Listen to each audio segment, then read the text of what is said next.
Hello. നമ്മുടെ അദ്വൈക്കുട്ടിയുടെ birthday പ്രമാണിച്ച് ഒരു എളുപ്പത്തിലുള്ളൊരു പായസം ഉണ്ടാക്കാനുള്ള പരിപാടിയിലാണ് കേട്ടോ. അങ്ങനെ നമ്മൾ സൂപ്പർ മാർക്കറ്റിൽ നിന്ന് നമ്മൾ സൂപ്പർനോവയുടെ ഒരു സേമിയ മിക്സ് വാങ്ങിയിട്ടുണ്ട്. അങ്ങനെ ഇത് പെട്ടെന്ന് ഉണ്ടാക്കാൻ പറ്റിയൊരു പായസമാണ്. നമുക്ക് വലിയ ചിലവുമില്ല. 65 റുപ്പീസ് എങ്ങാനും ഉള്ള ഒരു പാക്കിന് വരുന്നത്. അപ്പം നമ്മൾ 2 പാക്കറ്റ് പാലും പിന്നെ ഒരു 400 ml ഗ്ലാസ് വാട്ടറും കൂടി മിക്സ് ചെയ്തിട്ടാണ് നമ്മളിത് പാൽ തിളപ്പിക്കുന്നത്.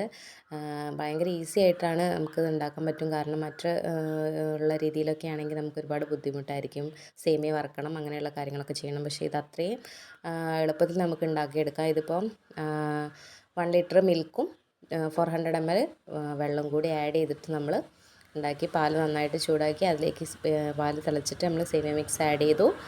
പിന്നെ നമുക്ക് വേണമെങ്കിൽ അണ്ടിപ്പരിപ്പും മുന്തിരിയും ഇതിൽ ഓൾറെഡി ഉണ്ടാവും എങ്കിൽ പോലും നമുക്ക് ആഡ് ചെയ്യാം. കുറച്ച് നെയ്യിൽ